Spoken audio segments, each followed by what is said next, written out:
Welcome to the Mr. Cannabis Law coursework bonus edition of the emerging psychedelic industry. In 2018, a lot of my cannabis clients started inquiring about getting into psychedelics. So if you're a cannabis attorney, expect for your clients to really ask questions about how they could get involved in the psychedelic industry. So I started representing various companies in various capacities on various different psychedelic ventures.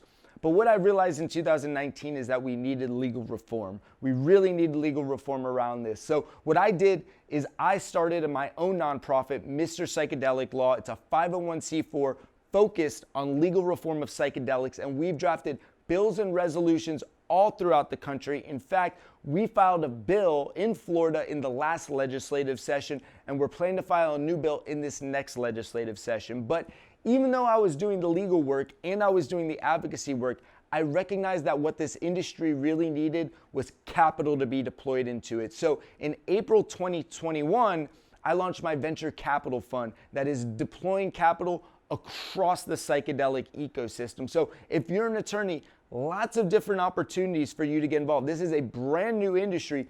Figure out how you could get involved. Now, a lot of people compare this to cannabis. Now, there are similarities to cannabis when it comes to psychedelics. They're both Schedule I substances on the CSA. However, there are a lot more differences than you would expect. So make sure you're familiar. In this class, we're going to kind of familiarize yourself with the differences between cannabis and psychedelics. So what I have up here on the board is basically the federal law and the state law. When we did our cannabis classes, we really focused on the difference between federal and state law. Now, in the cannabis world, it really evolved mainly at a state level, right? At a state level, you saw the federal government says it's illegal, but the states started rolling out their own frameworks. The biggest difference right now in the psychedelic space is that the part of the legal landscape that's getting the most attention is FDA federal regulatory work. And that basically splits out from pharmaceutical drugs, right? Going through phase 1, phase 2, phase 3 clinical trials, getting a drug approved for a particular indication, and dietary supplements. At a federal level, you also have the religious exemptions, and then you also have the Right to Try Act. At a state level, this is where it looks very similar to cannabis. You have decriminalization, which essentially is allowing possession and use. It's making it the lowest enforcement priority. It does not allow the sale and purchase of compounds, just the possession and use. So decriminalization does not mean legalization. You then also have legalization, which this is where you could create a commercialized framework. So various cities and states started passing decriminalization. You have Denver, Santa Cruz, Oakland, DC, several cities in Massachusetts, Ann Arbor. They passed decriminalization. That does not allow the purchase and sale. It allows possession and use. It makes it the lowest priority.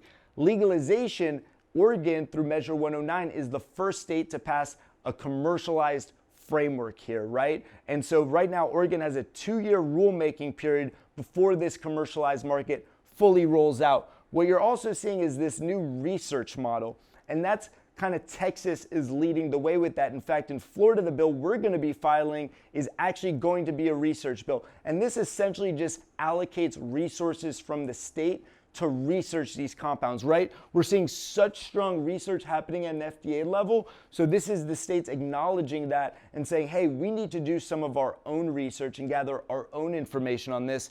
And then finally, the Right to Try Act. Many states have their own Right to Try Act. So you have a federal Right to Try Act, and then you have the state Right to Try Act. And we're going to talk about all these different areas of law throughout this presentation.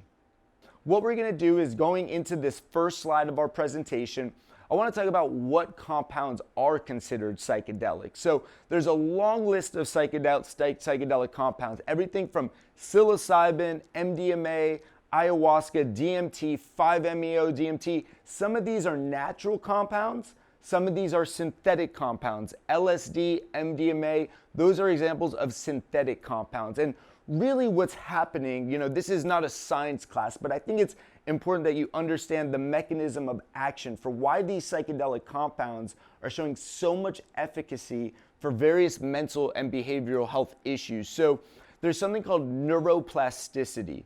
So neuroplasticity is the concept that the brain is malleable. And if you think about someone who's suffering from addiction or depression or PTSD, what's happening in the brain is that it's very rigid, and you're telling yourself the same negative stories over and over again, and you basically get in this loop. What the psychedelic compounds do is they create neuroplasticity in the brain, they break up that rigidness, and when you combine that with psychedelic-assisted therapy, they're able to basically reset and rewire your brain. So that's a very simplified version of what's happening in the brain. So moving on to the next slide, I want to talk about why this is such an emerging industry, right? In the cannabis courses, we talked about the history of cannabis and kind of how it came on the scene. The reason this is such a big industry right now is because we are in a global mental health crisis. Over 1 billion people are suffering from some sort of mental health indication. This is an enormous issue. It was an issue before the pandemic, and the pandemic has greatly exacerbated that issue. In my opinion, this is the single largest problem society is currently facing. So moving on to the next slide, what you see is that this problem comes at an enormous cost. So we've gone from in the 30 billions a while ago, several decades ago, it's ballooned into 238 billion is the current cost that's being spent. And it's expected by 2030 that the direct and indirect cost for mental health is going to be 16 trillion. As a society, what are we doing? We're letting these numbers get worse and worse and worse. Moving on to the next slide, what you'll see is the problem is the current pharmaceuticals just aren't working.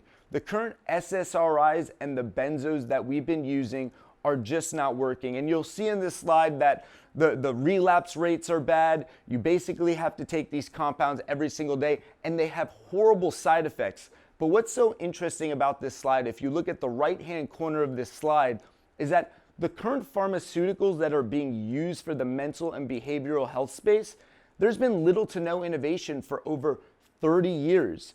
Xanax, Zoloft, these compounds were developed in the 80s and 90s, and we're still taking those same pharmaceuticals today, and they're not working. So we have this huge problem with the mental health crisis, and the current solution is not a solution at all. And moving on to the next slide, what you'll see is that we now have this class of compounds called psychedelics that are showing extremely promising results when it comes to the research. And this is really what got me excited about the industry. On the cannabis side, yes, we have some research, but it's mainly anecdotal evidence. On the psychedelic side, it's very, very strongly backed by science and research. So you are getting various psychedelic compounds that are being researched for various indications under this FDA framework. And what you're going to see is that the most important thing that's probably happened here is that on the right side of this slide, you'll see that the FDA has designated both MDMA and psilocybin as breakthrough therapies. And I put those in quotes because breakthrough therapy status is a very specific designation with the FDA that means that these compounds are demonstrating just as much, if not more, efficacy than the current pharmaceuticals in the industry with a better safety profile.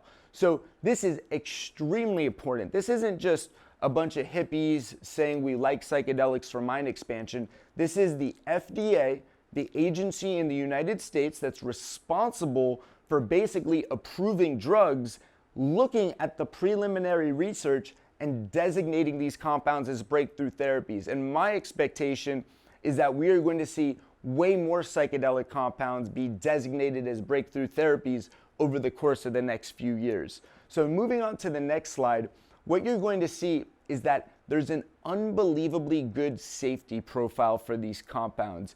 These two charts show the drug-related harm to self and others, and then also the drug-related dependence. Now, we all know that the Controlled Substance Act, Schedule 1, means that there's a high likelihood for abuse and no medical value. And these psychedelic compounds are currently on Schedule 1 of the CSA.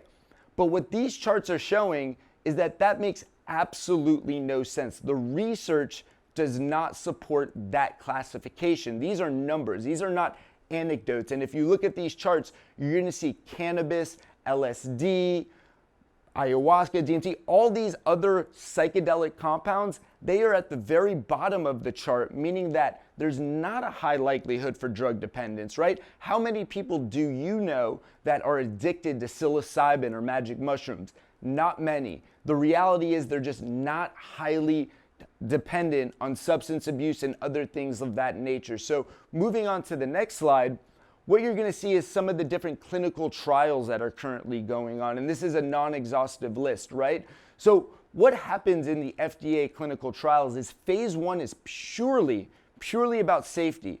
And right now, because these compounds are showing such a great safety profile, as shown on the previous slide, these are basically being fast-tracked through phase 1.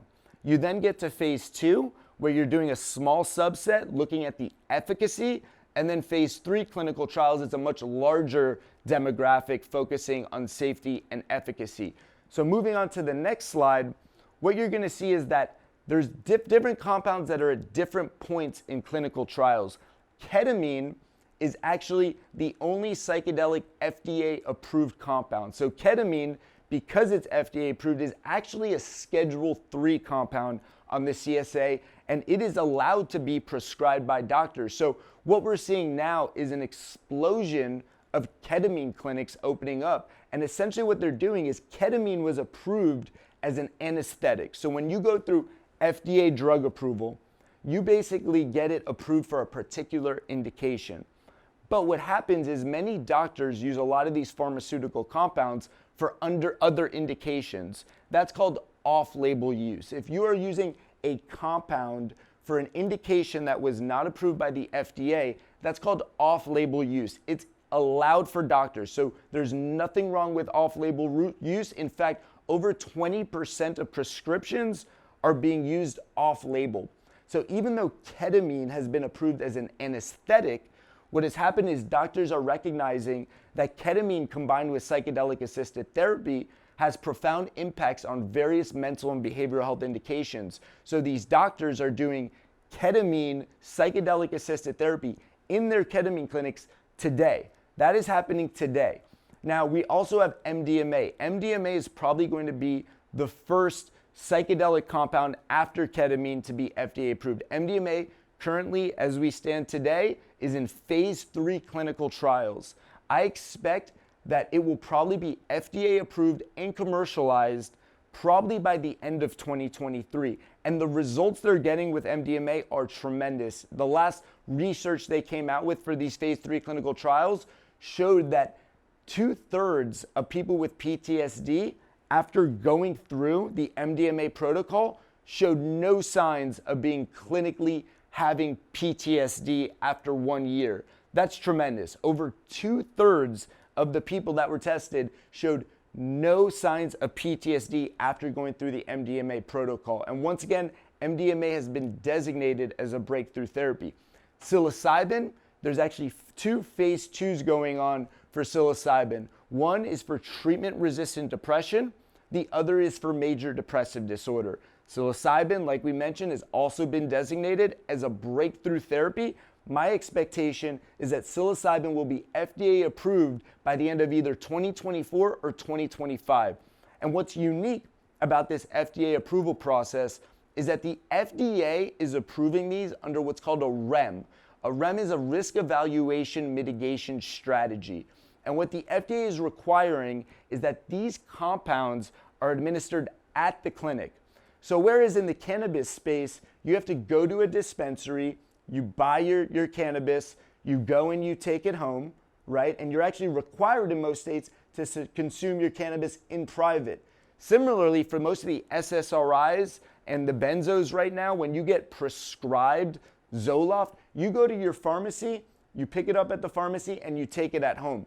This is a paradigm shift, what we're seeing with psychedelics. The FDA, under these REMs, is requiring that this medicine is not picked up at a pharmacy, but instead it is administered at a clinic under the supervision of trained therapists. So this creates new opportunities. Not only are the psychedelic compounds being approved, but there's also going to be an explosion of clinics that will be opened up to administer these compounds. And that's another opportunity that as an attorney, you want to be aware of. And then of course we have LSD, DMT, mescaline. We have a whole slew of additional psychedelic compounds that are starting to move through the clinical trial process with the FDA. And by the way, this isn't just the FDA. In other countries, they're starting to recognize the research. Health Canada has changed their laws to basically allow for dealer licenses. You're seeing Australia has basically just announced a $15 million grant to research psychedelic assisted therapy. So this is not narrowed to just the United States. This is a global mental health crisis, and this is a global movement to use psychedelic compounds to address this mental health crisis. So moving on to the next slide, what you're gonna see is this is basically what clinical trials look like, and they are very capital intensive. Like I mentioned, there's INDs, then there's phase 1, then there's phase 2, then there's phase 3, then there's commercialization. All of this costs a tremendous amount of money. Phase 1, like I said before, is strictly focused on safety. And because these compounds have such a good safety profile, they are moving through phase 1 very, very quickly. Phase 2 is a small subset group that they use to test efficacy and safety. And then phase 3 is where they really get a very large, diverse demographic and really prove out the efficacy. And of course, the next step is really commercialization. And there's a lot of questions around how these compounds will be commercialized, whether insurance will pick it up, all those items, all those things are places where lawyers can get involved. For example, lobbying these insurance companies to cover this psychedelic assisted therapy as it gets approved. So moving on to the next slide, what you're gonna see here is basically the different types of frameworks from a state perspective. So we just went through some of the federal FDA stuff. We haven't hit the religious stuff yet. We haven't hit the Right to Try Act. We're gonna get into that later in the course. But what I wanna do is I wanna talk about what's going on at a state level. So decriminalization is simply making it the lowest priority for that particular city or state in enforcing it. It allows possession and use. It does not allow the commercialization. So the purchase and sale is not allowed. Now, the only state that has for on the decriminalization side, the cities and states that are doing this, first it was Denver, then Santa Cruz, Oakland, Ann Arbor. There's a couple cities in Michigan, Washington, D.C. So cities and states are already passing decriminalization. So this is happening now as we stand today. Now, legalization is the commercialized framework. And this is what looks very similar to what we saw in cannabis. And Oregon, under Measure 109, is essentially leading the way. And they have a 2-year rulemaking period. So still not legal to buy and sell psychedelic compounds in Oregon, but they are making the rules as we speak. The statute has already passed and the rules are being created. Now, under the Oregon framework, looks somewhat similar to cannabis. They have a license for a producer, right? So similar to cannabis, you have a license to produce the compounds. You have a license to be a third-party testing lab, similar to cannabis. But where it starts to look different in the Oregon framework is rather than having retail stores, they're having licensed service centers and licensed facilitators. And what that means is that, once again, even under this state framework, they are requiring that these compounds are administered at a facility. So we talked about in the cannabis world, you have retail stores, the consumers pick it up, they take it home, and they consume cannabis at home. Under this Oregon framework and under the FDA framework, these compounds are being consumed at the clinic. So once again, big opportunity, kind of this new paradigm shift and new infrastructure is going to have to be created to essentially deliver these psychedelic medicines. And finally, what's kind of unique is this research bill. And really what we're seeing, Texas kind of led the way with that. Essentially, it's basically having the state collect research and information to essentially support what we're seeing at an FDA level. So the reason this is all happening, and in my opinion, these are all synergistic, right? Some people say FDA is the enemy. We want to legalize through the state. Other people think the FDA is the right path. The reality is that the research we're doing at an FDA level is what's going to drive and fuel the changes at a state level. So in my opinion, these are very much synergistic. And as an attorney, I think it's important that you get involved on both the federal and on the state side of things. So moving on to the next slide, what we're going to talk about is the Right to Try Act. Like I mentioned, you have the federal Right to Try Act. You also have state Right to Try Act. And the general premise for the Right to Try Act is that if you're at the end of your life, if you have something that's terminal, you should be able to access any sort of drug that may help you in any way. I think we could all agree with that. If you have 60 days to live and there's some sort of compound out there that can make you a little bit happier and be a little bit more at peace during your last 60 days, you should have access to those compounds. So the Right to Try Act doesn't quite go that far that you just have the right to do everything. There are some very, very specific requirements for the Right to Try Act. And one of the biggest requirements that's a challenge is that in order to get the compound, it needs to have gone through phase 1 clinical trials. Now, once again, I said phase 1 clinical trials with the FDA is all about safety. So the logic there is that Congress and the federal government is fine with you taking a compound if you're in your last 60, 90, whatever, however many days you have. However, it needs to have gone through phase 1. We need to at least know that it's safe for consumption. You don't need to prove out efficacy, but we need to at least prove that it's safe. Now, what's unique, like I mentioned, psilocybin, which is the main compound in magic mushrooms, has been gone through phase 1 clinical trials, and it's currently in phase 2.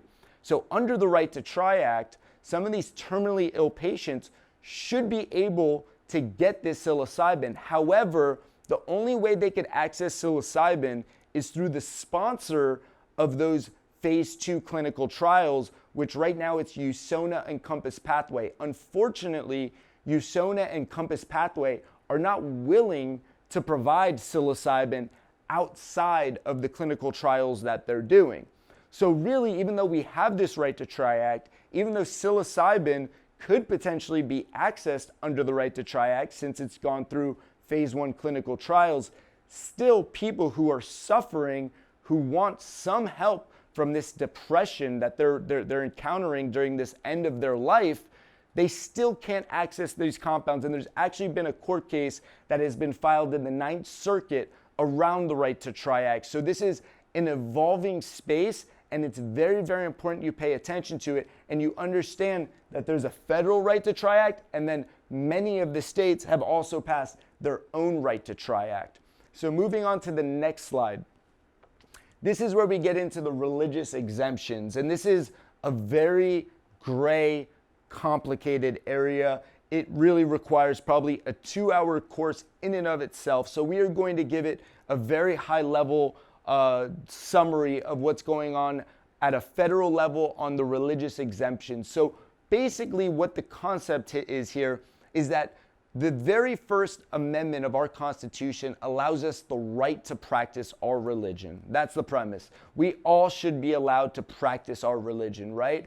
And so there's been some different court cases on what that means, right? There's all these different religions that have wanted to practice with peyote. That's a part of the roots of their religion, is accessing peyote. And there's been court cases supporting and allowing that. And in 1993, we even had the Religious Freedom Restoration Act that passed that really just reiterates this, that the government really can't intervene unless they have a really substantial reason for doing so. They can't intervene with someone's practice of their religion.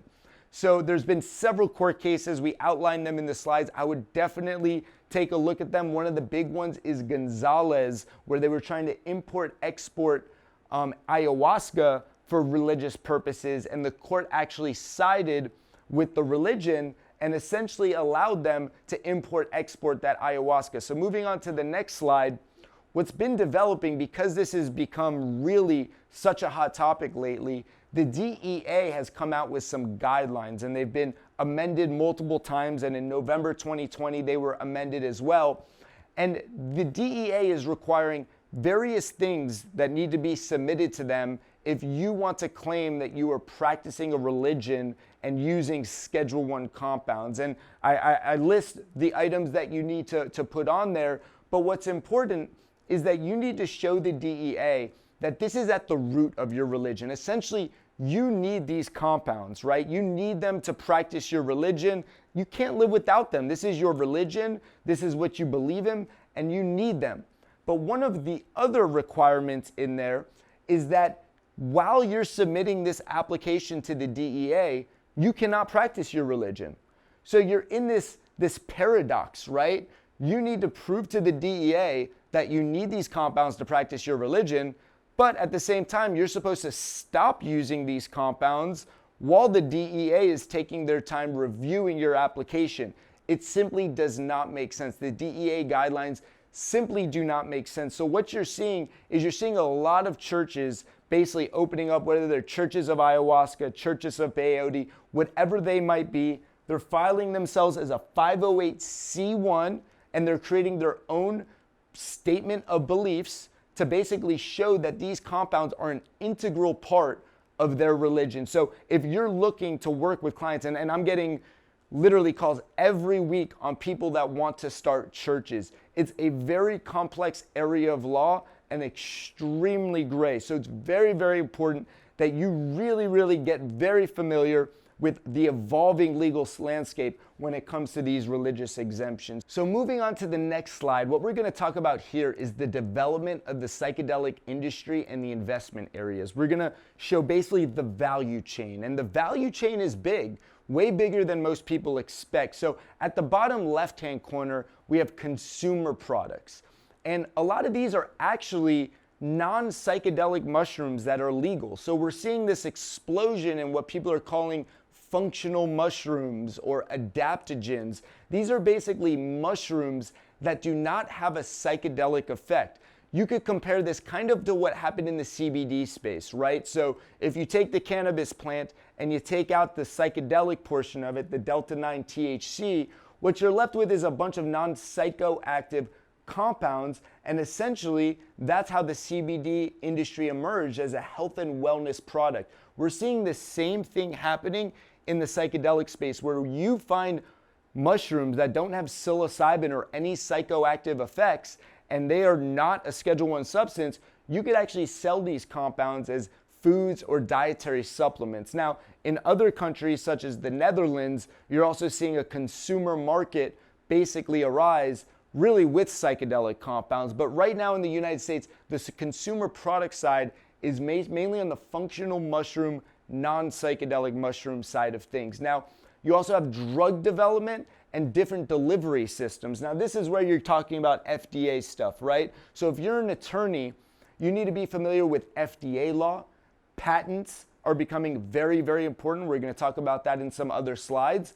But also what's happening is there's been an increase in capital flowing into this industry. So if you're a corporate or transactional attorney, there's starting to be tons of legal work to be done to basically draft legal documents, corporate structuring documents, M&A documents.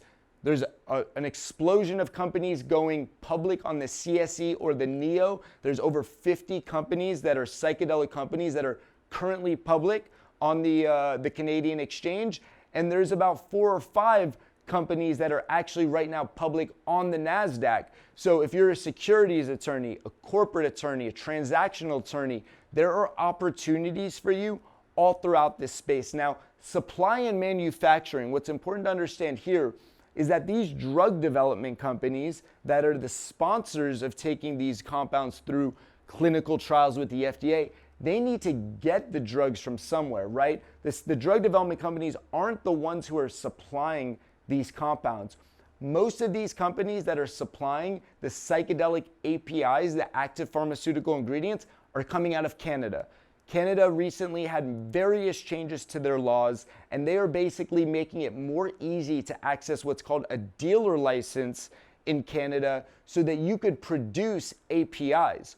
So if you're a United States drug development company that has DEA clearance and is going through the proper FDA channels, what they're doing is most of them are importing from Canadian producers that have those dealer licenses. So it's important that you understand what this kind of value chain looks like and where these compounds are coming and from what countries. So once again, that involves international law. So you need, transactional attorneys, international law attorneys, attorneys that work with import-export, DEA attorneys, FDA attorneys. This industry is really touching all types of different attorneys.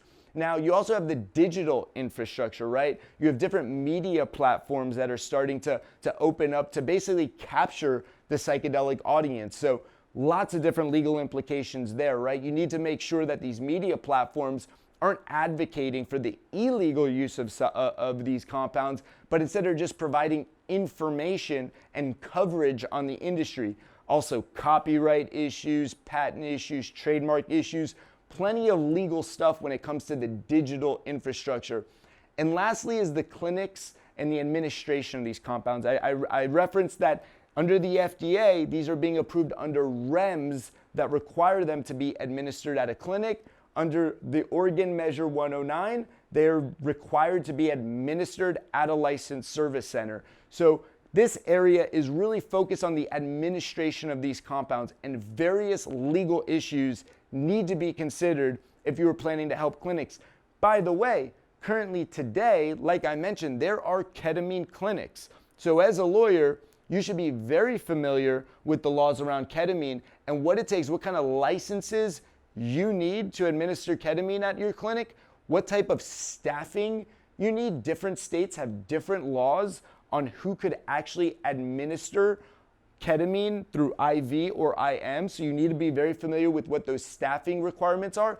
And then you're also seeing an explosion of telemedicine. So what we're seeing is a lot of PC-friendly models being set up so that ketamine psychedelic assisted therapy could really be delivered across the globe. And if you're not familiar with what a PC-friendly model is, you should read up on it. If you're a corporate transactional attorney, that's the way a lot of these, not just psychedelic companies, but any multi-state health company that's involved with rolling out clinics generally will set themselves up as a PC-friendly model. And that's a very, very important model, but there are additional issues you need to consider for your PC-friendly model when you're dispensing basically Schedule 2 or Schedule 3 substances. Ketamine is a Schedule 3 substance.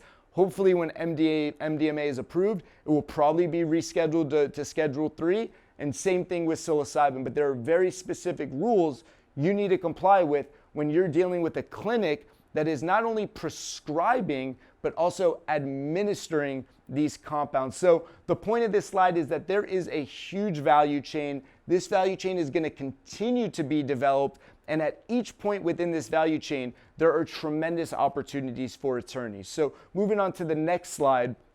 Next slide is intellectual property. And really this has become kind of the centerpiece of the psychedelic industry. There's a lot of controversy around some of the patents that are being filed in the psychedelic industry.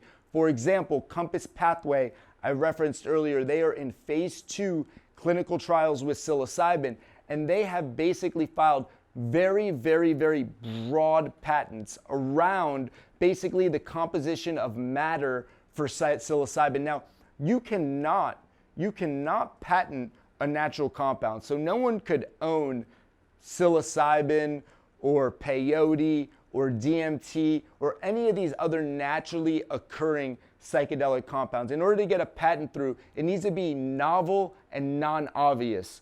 Natural compounds are not novel and non-obvious. So what you're seeing is you're seeing patent attorneys getting very creative on the composition of matter or the method of use to build IP and moats around these various different types of ways of delivering these therapies. So patent attorneys right now in this industry are probably, in my opinion, one of the most highly demanded attorneys in this space. And whether you're a patent attorney or not, very important that you're at least familiar with some of the different issues that are arising. Now, one thing that's important to note is that a lot of these psychedelic compounds companies are touting the fact that they've filed patents. what's important to understand is that a provisional patent, a patent that you filed that has not been approved, yes, it gives you a priority date, but until it is approved, you don't actually know if that patent's going to be approved. So it's important to understand the difference between a provisional patent, which basically means it's just an application pending with the USPTO, versus an actually approved patent. So on this next slide, what you're gonna see is this massive explosion of patent applications. And yes, this does show that there's a lot of opportunities for patent attorneys, right? I want you to take some time and really look at this slide. But really what this slide also indicates is basically the emergence of this industry. There's all these new discoveries, all these new research. So people are racing to the USPTO office to basically file these patents and protect their discoveries. Now, a little quick history on psychedelics. The 40s and the 50s, there was tremendous research being done with psychedelics. Some of the stuff we're researching now is really just picking up on what they already were researching in the 40s and the 50s and the 60s. And what happened during the 60s is the hippie counterculture got their hands on these compounds and started using them not necessarily for medical use, but more for mind expansion. And for political reasons, in the 1970s is when these compounds were basically put on the CSA. That's when Congress created the CSA and basically put these compounds as Schedule I substances. Schedule I, like we talked about, means no medical value and that they have a high likelihood for abuse. Now, we went through these slides. That is not the case. It was purely political, but by putting those two classifications, no medical value and high likelihood for abuse, it was basically the government saying, don't research these compounds anymore. There's no use for them and they have a high likelihood for abuse. So what we saw is in the 70s, the 80s, and even the 90s, there was really little to no research going on around these compounds. And then in the late 90s, we started picking up on that research, and as of recently have really been making breakthroughs with that research, creating new discoveries, and that's largely what's responsible for all of these different patent filings. So moving on to the next slide, I just want to identify some of the different areas of law. I kind of identified them throughout the class where there's opportunities. Right now, I see the biggest opportunity for lawyers is really on the IP side. There's all this new research, all this new discovery. In order to really get exclusivity with the FDA, if you want to protect your discovery, you're going to file patents, right? And so patents, very controversial. It's a very important tool, right? Patents are important. In order for people to invest money into new discoveries, you need to give them some sort of exclusivity so that they could make money on those discoveries. If anyone who discovered anything had no way to protect it and people could follow along, then capital wouldn't come into the market. And we're seeing that with the psychedelic industry. We need hundreds of millions, in fact, billions of dollars to flow into the industry. And the only way to do that is to show investors, if you invest capital into the research, there's some sort of exclusivity and you're going to get a return on investment. Therefore, you should deploy your capital into this industry. So patents have a very good purpose, but a lot of companies are using them not for the way they should be used and circling very, very wide patents. So it's very important. While patents are a good tool to use, they need to be used responsibly. There's also DEA, FDA, and state law compliance work. There's going to be a ton of stuff happening at a state level. So if you're a cannabis attorney and you're familiar with some of this legalized framework, there's going to be a lot of similarities in applying for licenses to do this. There's going to be all the different issues you saw on the cannabis side, banking, all that. On the state legalization side, you're going to see all that. On the FDA and DEA side, if you're an FDA regulatory attorney, there's tremendous demand right now for good FDA and DEA counsel to help guide these companies through this. But there's also religious churches, there's businesses, there's nonprofits. Not only do I have my own nonprofit, Mr. Psychedelic Law, I also represent several nonprofits in the space. And really, when you're trying to lobby and bring forward an emerging industry and create legal reform, you're going to see an explosion of nonprofits. So I think being able to represent those nonprofits, helping them form their nonprofits and making sure they're remaining within the law is an important part for lawyers. Drafting bylaws, doing all the securities work. There's a whole list of different areas. Essentially, every area of law will be touched by the psychedelic industry, much like cannabis. So I encourage you, attorneys, if you're looking to get involved in the cannabis space, there is absolutely no reason to not at least be familiar with this evolving legal landscape with psychedelic. Thank you for watching this bonus edition class on the emerging industry of psychedelics. You are now able to be a part of what I believe will be one of the most impactful industries for mental and behavioral health.